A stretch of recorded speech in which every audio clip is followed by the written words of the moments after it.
Welcome to the Popcorn Junkies. Yes, it's only January, what is it, the 10th? I don't know. And we're managing to get the top 10, our top 10 best movies of 2021. And some of our worst, some that are notable that perhaps haven't made the top 10. But that we liked for That one we reason liked, or another. yeah, and a couple of big disappointments that weren't necessarily the worst, but they didn't hit us where we were hoping they would hit us. No. Now, in terms of the rules, lots of other sort of YouTube best ofs and all that follow the awards season window. We're not doing that at all. Oh, good. Yeah, we're going to observe the calendar year within which we saw it. Okay. So this reaches all the way back to the beginning of 2021 Okay. through to the last day of 2022, literally. Okay. If you're in America and you say, oh, but that was released last year, that's because we have a delayed release on things. Films like Minari, for example, took about 5 months to get here, you know. So that's the caveat for the list. What we're going to do is we're going to do a countdown from 10 down to 1 of our best films. I'm going to endeavour to do something like this, which goes number 10. Now, why is it just me and Annie Day? It's been an unusual year in lockdown and the pandemic. Let's face it, there's been COVID. There's been COVID, and there's been a sort of restriction on films, but also an inability to get everyone to be able to see films, or even people being able to see films, because it's been a bit of a depressing year. Next year, hopefully, Nadia will be rejoining us, and Maddie will be rejoining us, but this year it's just us two. I hasten to add, we haven't seen everything. No. So many caveats here. We haven't seen everything, so we'd love you to tell us down below some of the films that you liked, loved, or changed your world that we haven't mentioned. All ones that you don't agree with us and shouldn't be in the worst, should be in the best, or whatever. Absolutely, yeah, we really want a dialogue, so you let us know below this once it's uploaded. So let's start with our number 10. You will be surprised, Oh, and you might be shocked, and you might not even have thought of it. It's Candyman. wow, okay, tell us why. Because, I thought long and hard about where to put Candyman, because in many ways it suffers from the thing of being a small budget picture in that you can pick holes in it if you want to, but it's an important film. And I thought for a horror and part of a franchise in the sense that there used to be a Candyman and all of that, I thought it was excellent. I thought the scares were good, I thought the cast was good. I love horror films, and I thought it gave me everything I wanted in that respect. Yeah, I think it definitely deserves a place in the top 10, Candyman. Wow. But I've put it at the bottom of the 10. Yeah. Okay. Well, my number 10 is Nomadland. And that sounds like it's quite low, but it is in the top 10. It's an acknowledgement or recognition that it was a very thought-provoking film, I thought. It was a very meditative film. It deservedly won the best Oscar. But it's also curious in that you'll see from some of my worst films later that how one person can embrace both ends of the spectrum. Yeah. I thought Frances McDormand was astonishing. I'd be fascinated to know how much of it was Frances McDormand's own drive and improvisation and ability to kind of, you know, get into these cultures that she intercepted. Yeah, but there was something about, you know, sometimes I think, oh, was it overblown, like I often do with most Oscar winners? But I keep being drawn back to it. I'm always drawn back to it when I think about the next stage of my life. Yeah. That is it's a go-to place, that film. What's your number 9? You might be cross at this, and some people might be cross, but I've got good reasons. Dune at number 9, okay. Tell us why. It's low because, and I realise that I'm aping somebody else's words, but I agree with what she said, is you feel that it's not the whole story. You feel like you're waiting for the second half. Yeah. And what you get... Which, to be fair, Denis Villeneuve would himself say, I was. Oh, would he? Yeah, he was waiting for the green light. Oh, okay, It performed. Yeah, no, for what we got, I thought it was excellent. I thought it looked brilliant. I thought the acting, especially from the two leads, which was Shyamalan and the woman who played his mother, who I thought was excellent. Yeah. It looked gorgeous. It's very leisurely, but leisurely in a good way. And I felt that with the second part, it would bring the thing to a conclusion. But being as we hadn't got the second part, I felt that it definitely deserved to be on the list, but because some of these are whole films, beginning, middle and end, absolutely. So I thought it should go fairly low. Okay, but still in your top 10. Still in my top 10. Okay, well, my number 9 would be Candyman, for some of the same reasons, really. I thought it was one of the most... It both managed to be a sort of social commentary without bashing you around the head with any sort of wokeism, though I'm not necessarily saying woke is bad, but it wasn't woke in the way that it did it. It was incredibly frightening. It was incredibly slick, but in a kind of... It suited the horror. It was essentially a reboot, remake, or a follow-up, whatever you want to call it, but it just did such a... It was so cohesive, it was so scary, it was unsettling, and it made me think about the black experience beyond just a horror film, Yeah. which I think for any it's Jordan Peele produced, but for any film, if it can do that and be a genre film, Yeah. you've kind of hit one win-win. Yeah, yeah. Perhaps I haven't put it higher just because of a snobbery around genre, but I thought it was a nigh on perfect example of a genre film. Yeah, no, I did too, which is why it's in there. Yeah. So yeah. number 8, coming at you, number 8. So number 8, I'm putting The Suicide Squad. I Whoa. thought The Suicide Squad was a brilliantly irreverent, rule-breaking, finger-up to superhero-ness in much the same way that the Prime series, The Boys, does. For me, it was one of those pleasant surprises where it had so many jokes in it, it was riffing all the time, it was taking the piss out of itself, it was taking the piss out of filmmaking. It was shocking in that genuinely shocking way. Yes, there was lots of toilet humour in there, but there was also great moments of sort of subtle humour. And I have to say, I think James Gunn is the best at that kind of chaotic mess. It's a beautiful disaster of a film. An absolute mess, like he's taken a sort of spray gun and just sprayed the walls and gone mad with it. Absolutely. So many bit parts, so many details. I'm relishing and looking forward to watching it again. It's one of those films I'd like to watch again actually, to get I would another like to layer watch of it again. stupidity. So Yeah. I'd say The Suicide Squad. Now, my 8 couldn't be more different. Oh. Because my number 8 is Lamb. Ah, that's interesting. Yes. Yeah. Now, what can one say about Lamb? Except it is a very, very weird film. Yeah, I'm pleased you liked it. In which the sheep deserve mention.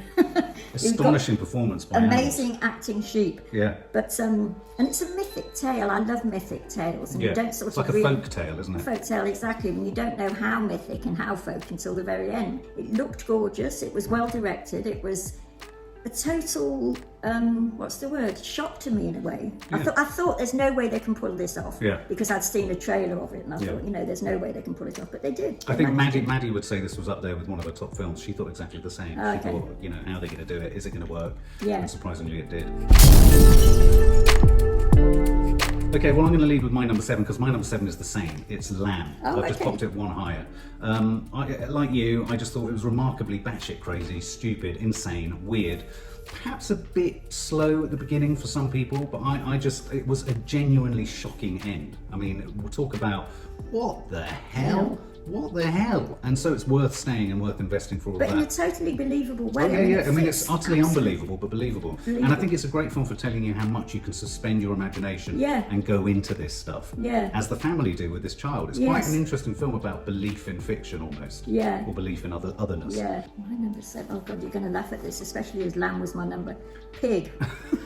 We're not far off in our numbers. Oh, okay. Okay, so Pig, why did you like Pig? Because I don't know if you guys know Pig. It's a Nicolas Cage film, which make you instantly think, oh my God, it's going to be Yeah, a over lot of the people top. find him Marmite, don't they?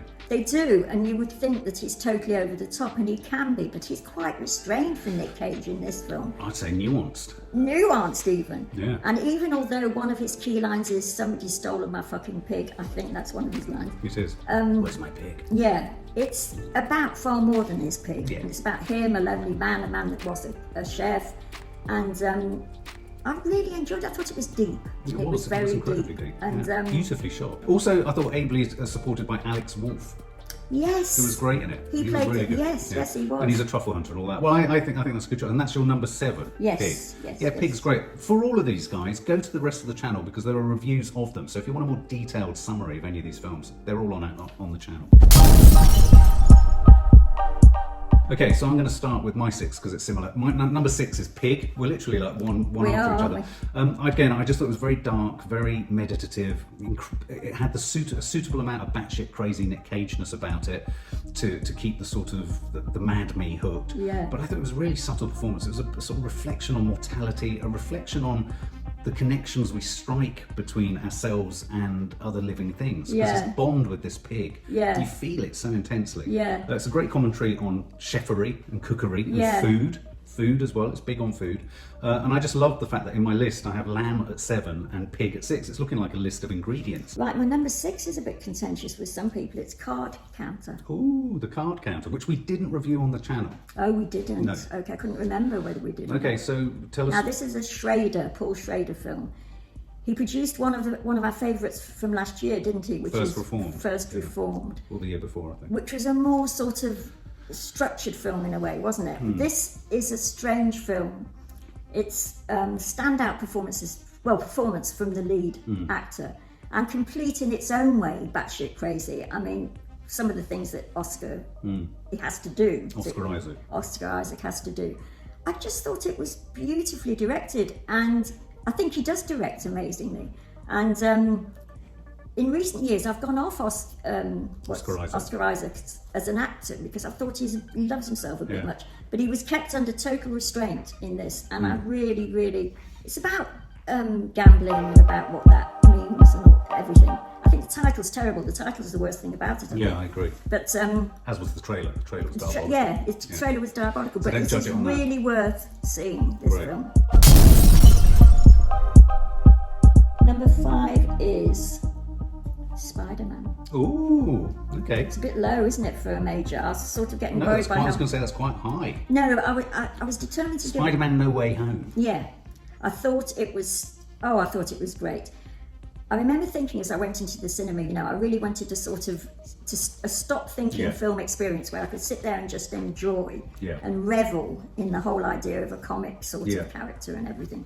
And this gave me exactly what I wanted in triplicate, you could say. And I thought everybody in it was great. I thought it looked great. I could have sat and watched it again straight through.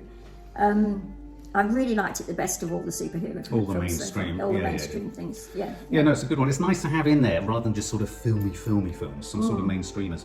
My number 5 is Dune. I think I put it higher than you. Dune, I thought its world creation or its universe creation was nigh on perfect. I mean, it was the thing that I went in hoping I'd get. I came out having had it delivered. And far from feeling like it was, an unfinished story, I went in buying it as the first of a potential trilogy. 2 or 3 films. I know Denis Villeneuve has got a series spin-off coming as well. So for me, I thought it was the most elaborate construction of a new universe since we've had something like Star Wars, which is adult in all its implications, whereas Star Wars is aimed at 11, 12 and 13-year-olds, and grown-ups try and bring a bit more sort of sophistication to it. This is an already sophisticated landscape, and I hope that as it moves on, he can explore that without losing any commercial, the commercial element of it. Can I just say that one of the reasons that I gave Spider-Man quite a high one is that, in a way, I suppose that's the start of a different thing, which Dune is, but I didn't feel that as I watched it. I felt it was a complete story, which is why... Well, in a weird way, Spider-Man is the end of a trilogy. So it's the end of something.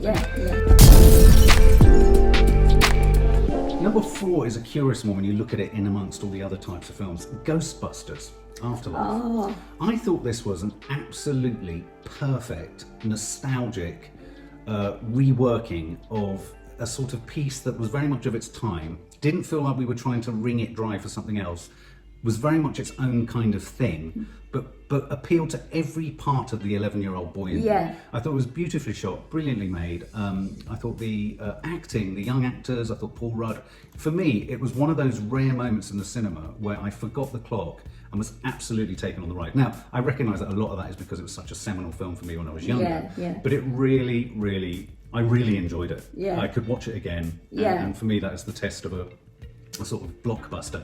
I don't think it's done particularly well at the box office, but I don't think it's done badly. No. But I think it was a pleasant surprise. It was for me too, and it's one of my hovering underneath films. I haven't actually put it into the mainstream, but it was brilliant. I think. What's your number 4 then, Mom?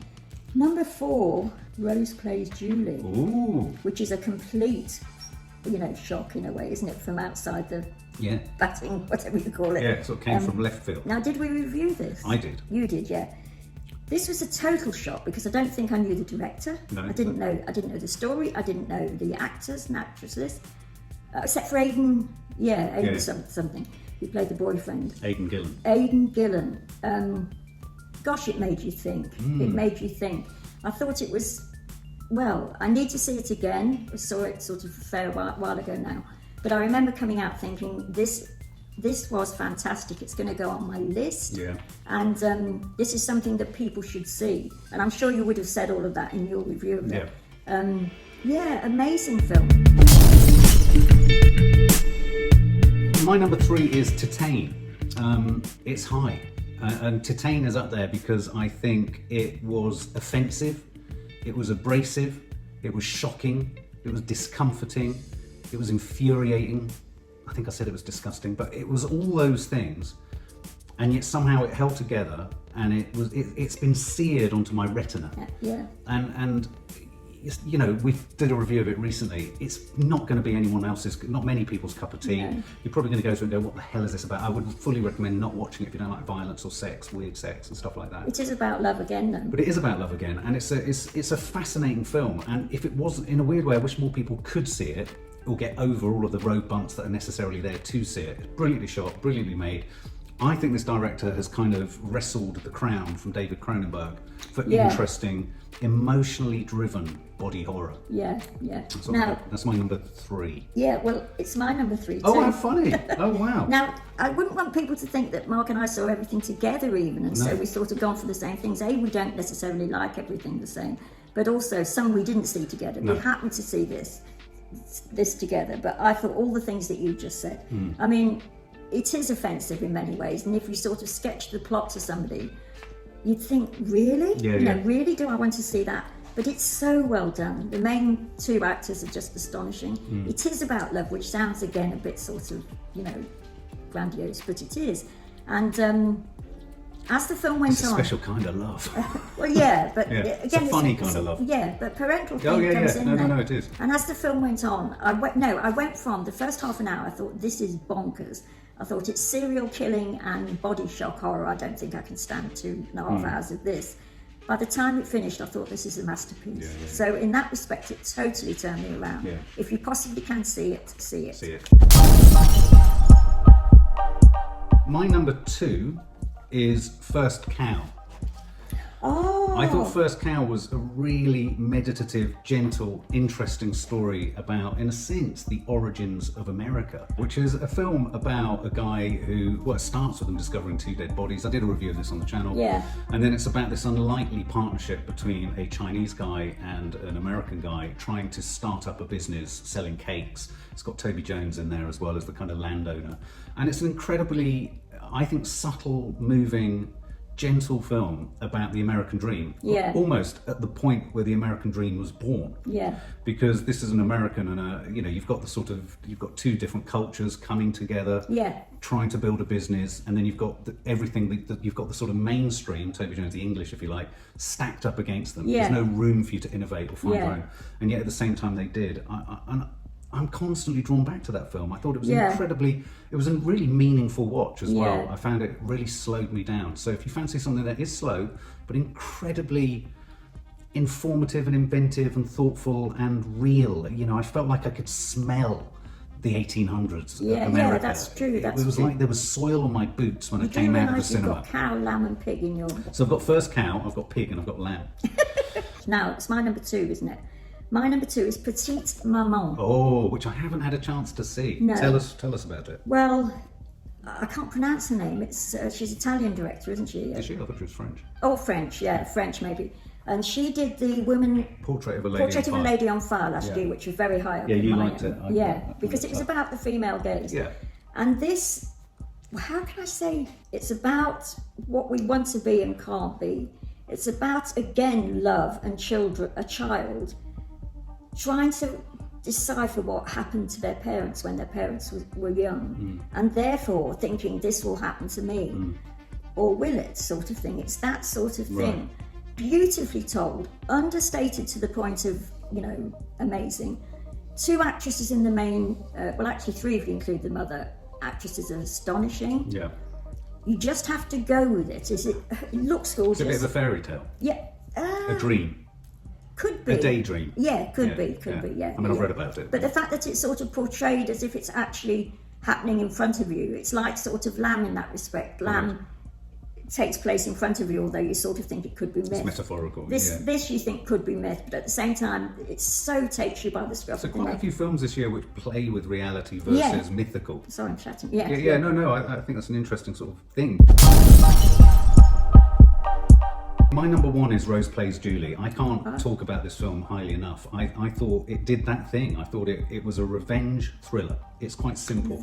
A rape has been committed, and this is the incredibly subtle, elaborate process of processing that crime, dealing with the perpetrator of that crime.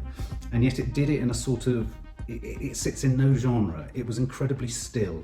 It was incredibly chilling. It was I felt so invested in the characters. I thought the performances by the women, there was a sense of unity between women. It became more than the specifics of the characters in the film. It became a sort of treatise on how to deal with men. Yeah. There was something so captivatingly poetic about it, even though it was about something so hideous. So it is. And it was about memory, and it was about digging up memory. I think, it's an archaeological site.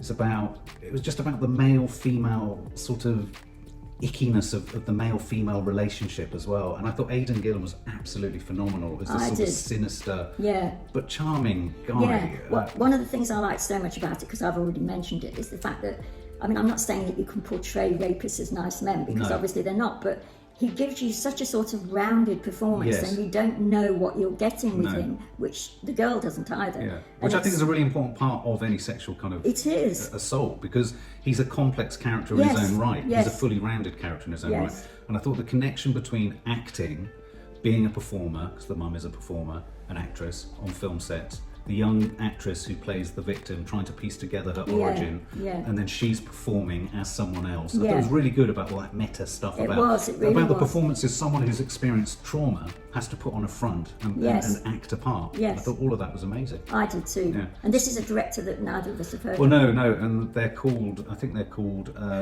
Desperate Optimists. I think they're a husband or boyfriend and girlfriend partner. That's unusual. It is unusual. Yeah. Mine's the father. Oh wow, okay. It fits, doesn't it? Yeah, no, it does. Yeah.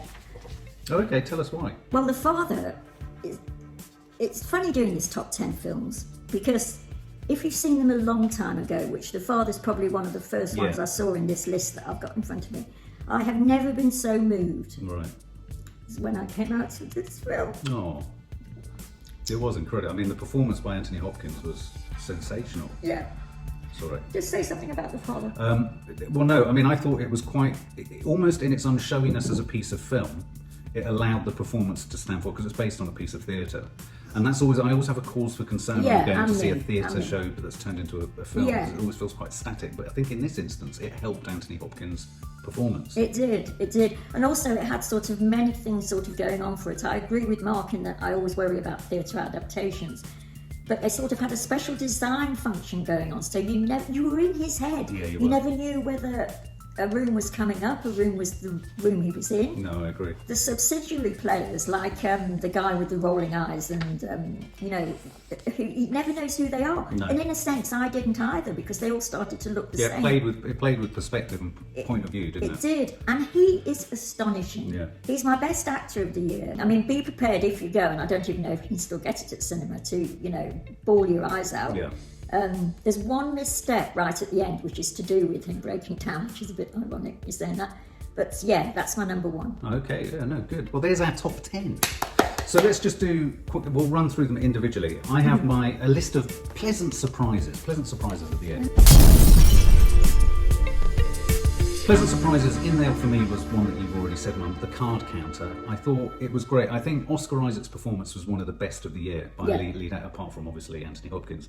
He definitely needs to be nominated. He won't, but he should, because he is the central heartbeat of that film. That film, again, part of making a film is getting the casting right. So it's not, he was cast brilliantly. Yeah. He keeps that film ticking like a bomb, literally like a bomb. The director knows how to direct him, because I think he's one of those actors that if you give him room, he just is all over the place. Absolutely. Other pleasant surprise for me was Free Guy, the Ryan Reynolds silly film set in a kind of computer game. Really got the comment. I thought it was very funny. I thought it was very witty. It was. Spider-Man No Way Home, pleasant surprise. I found myself really cheering and enjoying, and I loved the bringing together of the Spideys. Yeah. And my final pleasant surprise was No Time to Die, James Bond. Yeah, I've got that, mate. That's what we're doing, isn't it? Pleasant surprises. Underneath, hovering underneath, or pleasant surprises. Yeah, mine, Ghostbusters is there too. Oh, is it? Yeah. And Spider-Man's there for you. You haven't got Spider-Man in there? No, okay. I'll tell you the one that gave me the most problems with holding it back or putting it in.